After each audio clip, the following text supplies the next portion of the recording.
Nada, es un... ¿Marco, ya estamos? Bien. Es un enorme gusto bueno, dar inicio a las terceras jornadas de filosofía contemporánea.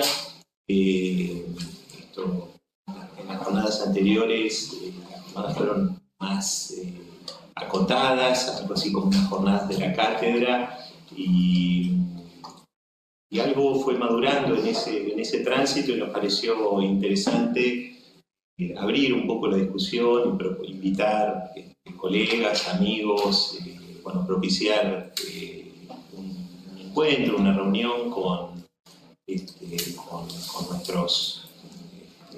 nuestras discusiones y con nuestra persona, nuestros cuerpos. Bueno, entendemos que adquiere un sentido relevante en el contexto que estamos atravesando, y que era importante bueno, producir el encuentro de las problemáticas, de los puntos de vista, de las discusiones y de las personas, ¿no? De reunirnos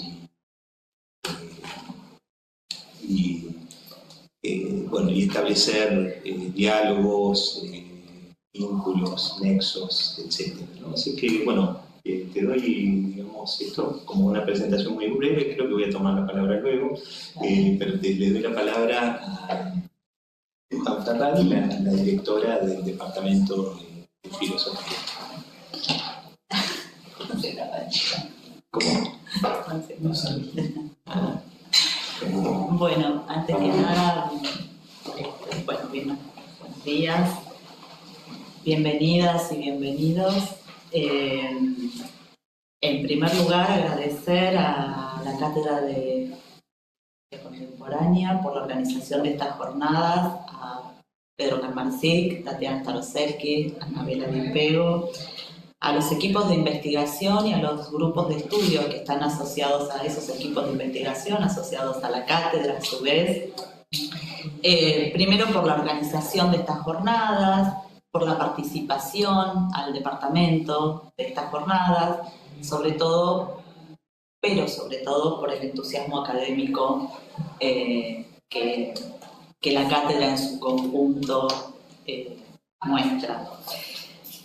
Así que me parecía, para iniciar un poco junto con Pedro estas jornadas, que un punto de partida interesante era la imagen que está presente la imagen que recorre los flyers y las redes sociales de las jornadas. Me parece que ese es un buen punto de partida porque, en primer lugar, esa imagen es una obra colaborativa, de 1969, que se presenta en una muestra que se llama Policía y Cultura, en el Salón de Jóvenes Pintores del Museo de la Ville de París.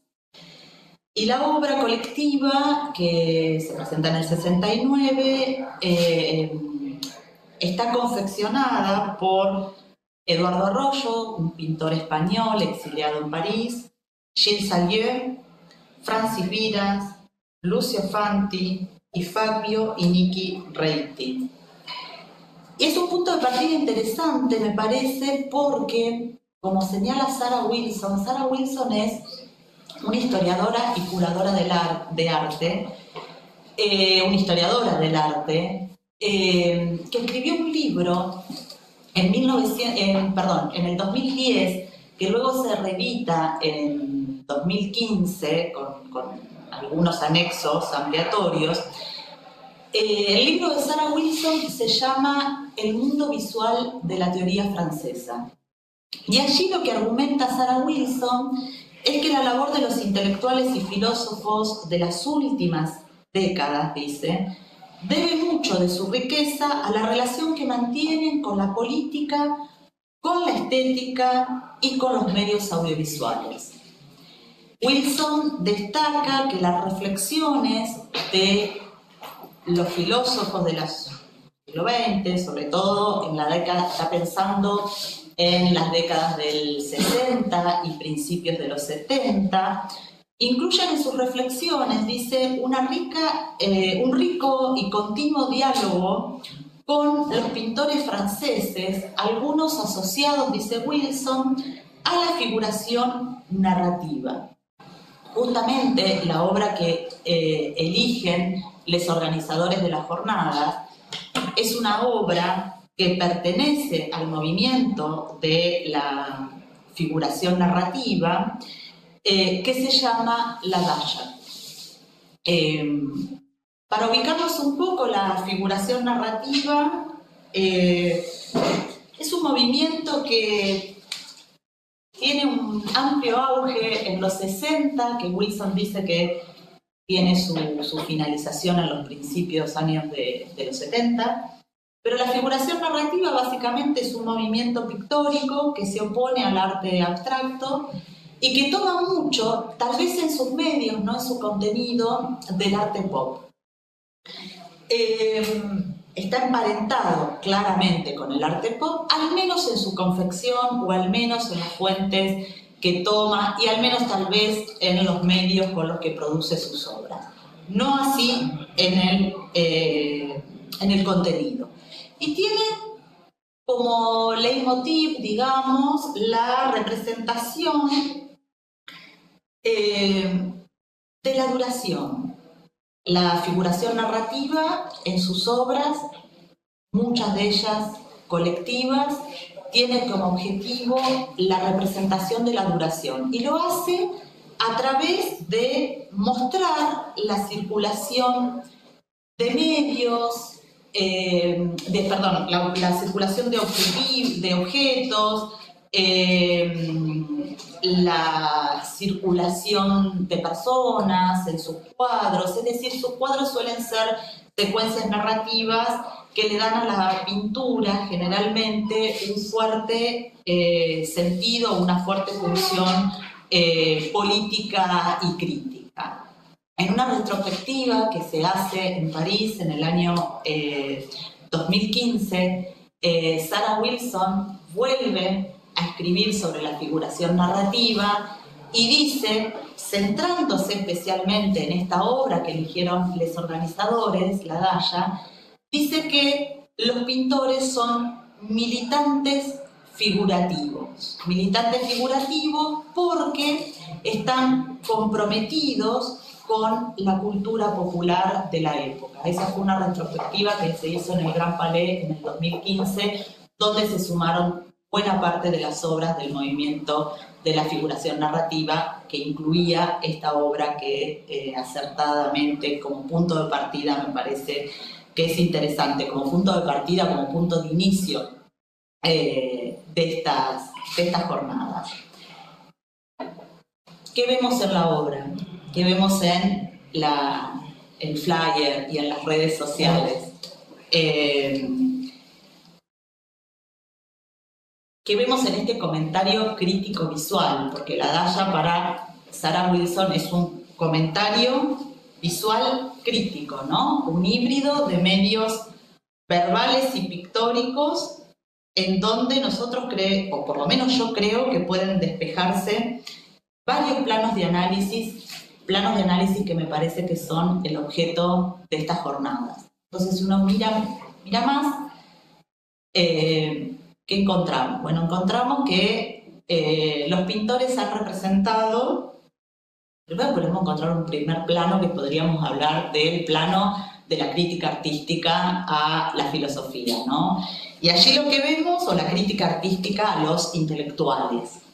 Y allí lo que vemos es la representación de una escena que se ubica en una daya. Una daya es una casa de campo, como ustedes saben, propia de familias urbanas de Rusia de fines del siglo XIX.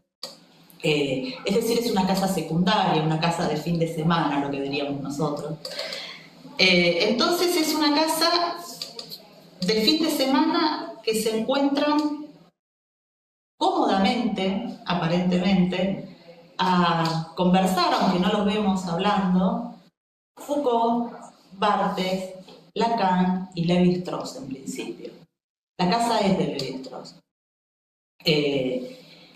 Es una habitación, un living, si se quiere, monocromático, con fuertes colores azules que contrastan con un exterior, que es un atardecer, si se quiere, romantizado, ¿no? Por esos colores que son anaranjados, rosados, y que lo vemos a través de lo que se denomina el famoso bow window, una ventana que tiene un pequeño balconcito, una pequeña terraza.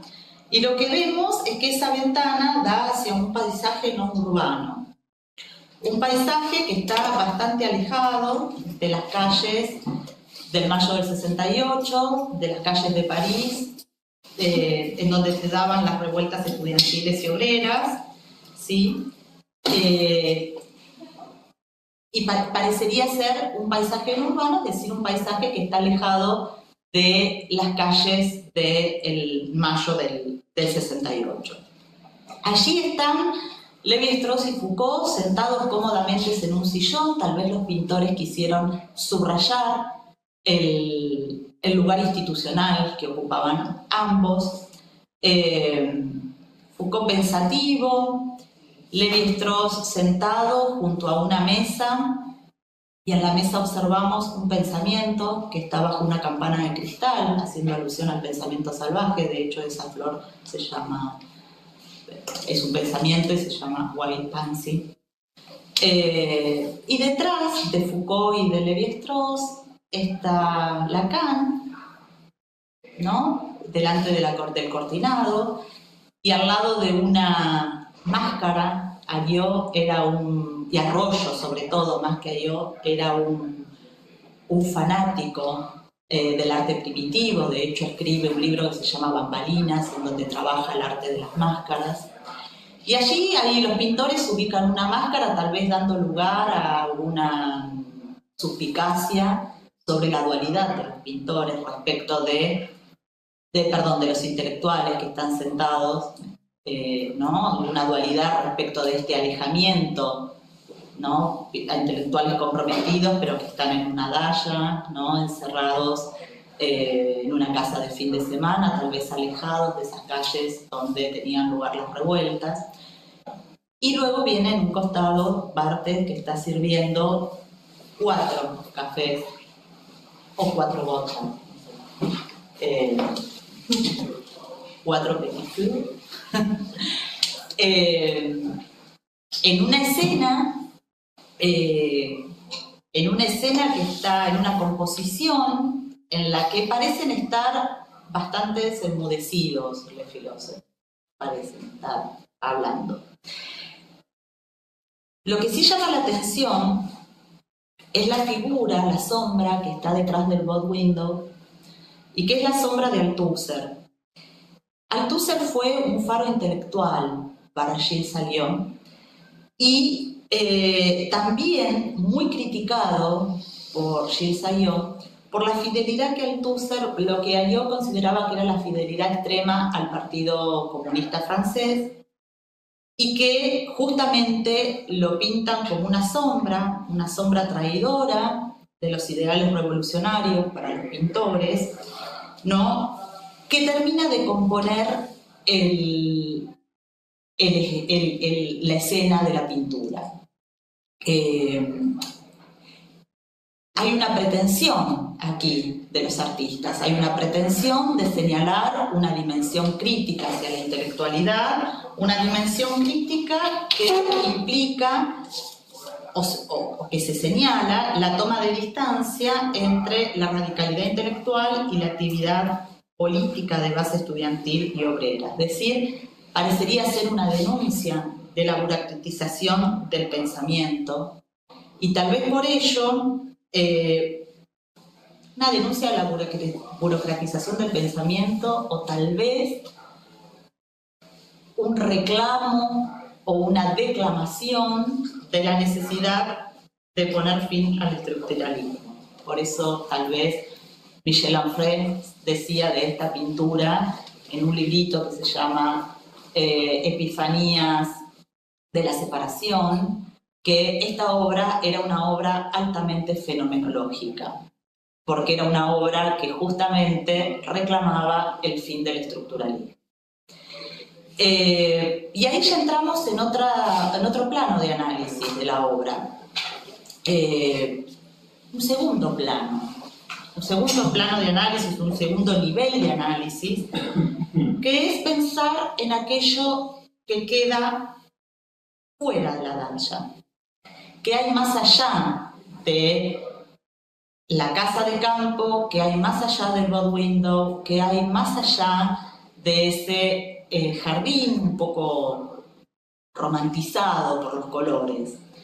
Y lo que queda más allá justamente es la fenomenología, es el existencialismo, es el feminismo de Simone de Beauvoir, son las mujeres fenomenólogas, es el pensamiento alemán, la filosofía de un corte más cercano a los analíticos. Todo lo que queda detrás de este bow window es lo que se va a tratar en las próximas mesas en estas dos jornadas, ¿no? Digo, tenemos una mesa de fenomenología y una fenomenóloga argentina, como Angela Walton ahora prontamente a la próxima mesa. Hay mesas sobre el pensamiento alemán. Tenemos otro aspecto que queda detrás del bow window, que es la historia y la historiografía de la filosofía, si no me equivoco, que se va a tratar en una mesa de mañana. Entonces, hay una suerte, un conjunto de movimientos filosóficos que están tematizadas en cada una de las mesas de las jornadas que vamos a transitar en estos próximos 2 días.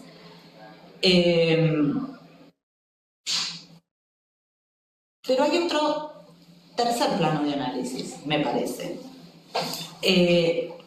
Por un lado tenemos entonces la crítica pictórica a la intelectualidad, por el otro lado de la época, que también se va a tratar mañana seguramente con nuestras propias críticas del siglo XX en la mesa que tienen pensada sobre la cuestión del siglo con Badiou. Tenemos por el otro lado una segunda capa de mirada, que es la mirada nuestra sobre qué queda detrás de ese bow window. Pero creo que también hay una posibilidad de pensar un tercer nivel de análisis, que es nuestra visión crítica, la visión crítica de los pintores o de los artistas a la intelectualidad. ¿Por qué digo esto? Porque en una entrevista del 2015, Arroyo decía que creía que todos los intelectuales están en una daya, que no han salido, que se metieron ahí y que no salieron nunca, dijo. Proto-marxistas, pre-marxistas, post-marxistas, los intelectuales son gente extraña que de vez en cuando salen en la televisión. Y a mí me parece que no solamente la jornada va a presentar una visión crítica de los filósofos aquí reunidos en la Daya, que también va a ampliar los horizontes más allá de ese bow window, porque de hecho en las primeras jornadas que tuvieron lugar, si no me equivoco, en el 2021, ¿no? Probablemente en el 2021. El 2021, perdón. En las primeras jornadas del 2021 había en su declaración de objetivos, decía que en las jornadas era un espacio de diálogo, de problematización sobre los problemas fundamentales de la filosofía contemporánea, ¿no? Entonces también se presenta allí una versión crítica de estos. Hay un objetivo de una visión crítica sobre los problemas de la filosofía contemporánea, pero agregaban en esas jornadas del 2021, agregaba otra cosa, que era, además de esta problematización crítica, donde se invitaban, por supuesto, como ahora también, a profesores, investigadores, becarios, a estudiantes, adscriptos, invitaba también a ver cuáles eran los vínculos de la filosofía contemporánea con los problemas de la sociedad, con los problemas de la ciencia, con los problemas políticos. Entonces digo, retomando ese primer objetivo de esas jornadas del 2021, creo que también hay un tercer plano de análisis, que seguramente conversaremos, que es la de criticar esta generalización de Arroyo respecto de que los intelectuales se metieron en una daya y no salieron nunca más. Porque digo esto porque basta ver las imágenes de los diarios de hoy, las fotos de los diarios de hoy, las fotos de los noticieros, los videos que circulan hoy en las redes en defensa de la universidad pública, que generó un encuentro entre todos para defender la ciencia, para defender la universidad y la educación pública, y que fue un encuentro que nos encontró o que nos puso a todos nosotros del otro lado del What We Know. Así que creo que es posible sumar a la crítica pictórica, a la intelectualidad, a la extensión de las reflexiones sobre aquello que quedó detrás del What We Know de la Daya. También podemos sumarle una crítica a los dichos de Arroyo cuando dijo que los intelectuales, y acá vemos todos, ¿no? Estudiantes, abogados, becarios, investigadores, cuando nos puso a todos dentro de la Daya y dijo que no salimos nunca más, es posible también en estos 2 días seguramente va a ocurrir hacer una reflexión crítica acerca de esa generalización de Arroyo, porque ayer las calles nos encontraron a todos juntos detrás de ese voto. Así que bueno, muchísimas gracias, nos auguro a todos 2 días de fructíferas discusiones y bueno, nos encontramos en las próximas mesas.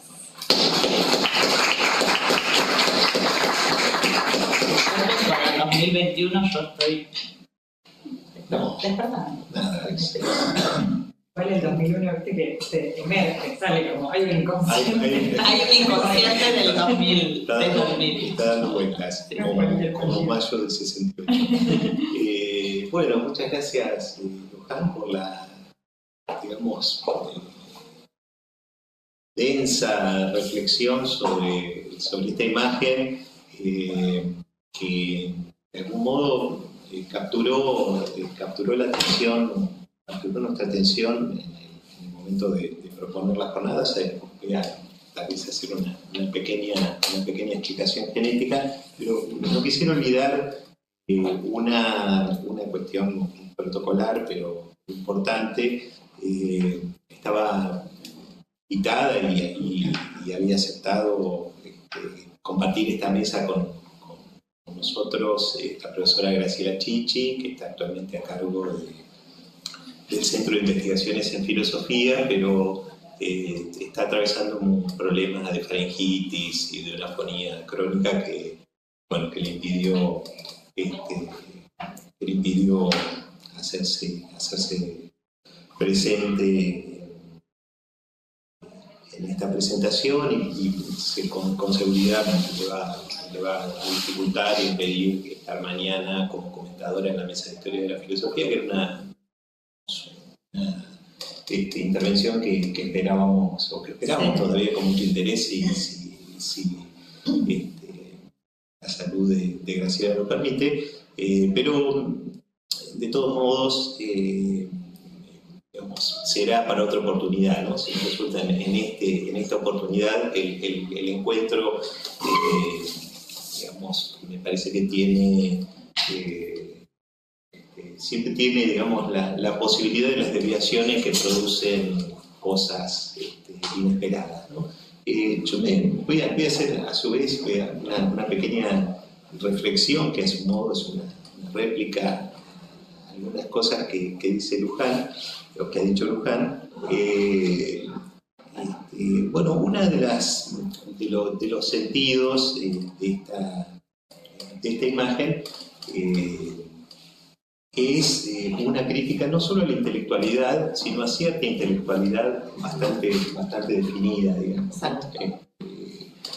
Están ahí, bueno, Lévi-Strauss, Foucault, Lacan, Barthes y Althusser dudando si entrar, ¿no? Porque el título probablemente no lo cite bien literalmente, pero es La Dacha, o Luis Althusser dudando si entrar a la Dacha de Lévi-Strauss en el momento en el que estudiantes y obreros anuncian alegremente haber dejado atrás su pasado, ¿no? Un título kilométrico, declarativo, digamos, ¿no? Si la pintura es narrativa, bueno, el título también, digamos, ¿no?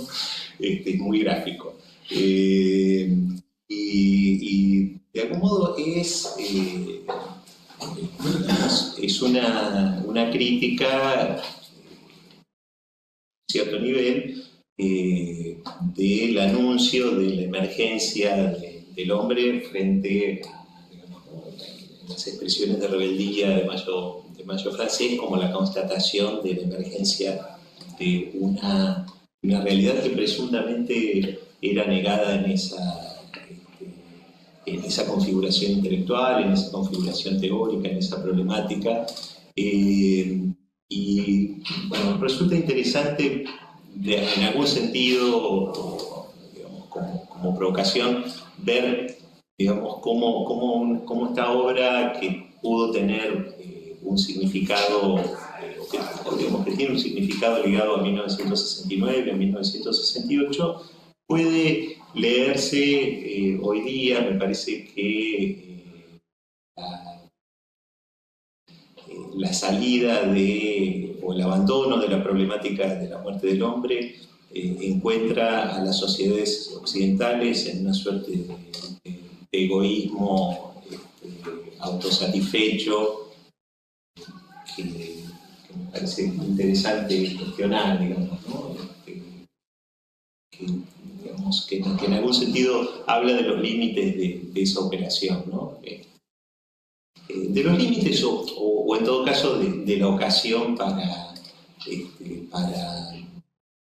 para discutir y retomar esa discusión, ¿no? En qué medida esa figura de rechazo o ese tipo de rechazo tan empírico, tan aparentemente evidente, encuentra sus limitaciones bastante claras, digamos, en la imposibilidad de pensar acopladamente a las sociedades occidentales que hacen esa crítica con el resto del mundo, ¿no? Con Latinoamérica, con África, con Asia, o ahora digamos, en un corrimiento del eje geopolítico hacia el este. Así que bueno, eso me parece interesante también, digamos, proponerlo para su lectura, para su interpretación, en esa lectura descarnada. Y bueno, y es cierto, digamos, ¿no? Digamos, es difícil encontrar una imagen que reúna todo, incluso que reúna todo lo que va a ocurrir en esta jornada, pero parece claro también que, como Luján lo proponía, esta imagen consigue problemáticamente por barramiento, por omisión, por alusión, incluir o convocar diferentes discusiones. Así que, bueno, eso básicamente. Te agradezco de corazón, digamos, tus reflexiones que nos dejan pensando. Bueno, guardaremos uno de estos afiches en algún lado para te lo llevamos. Bueno, eso. Nos encontramos a las 11 con la mesa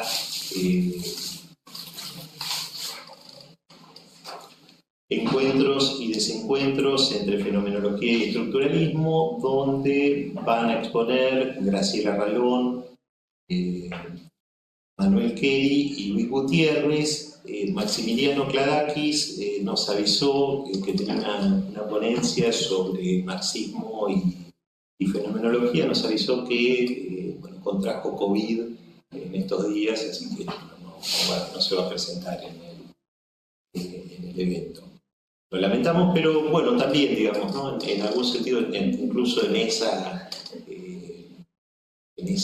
digamos, encuentro no concretado, esperamos contar con Maximiliano en otra instancia, en alguna publicación o en algún otro evento, porque nos quedamos con ganas de escuchar su presentación. Bueno, eso de momento. Bueno, muchas gracias.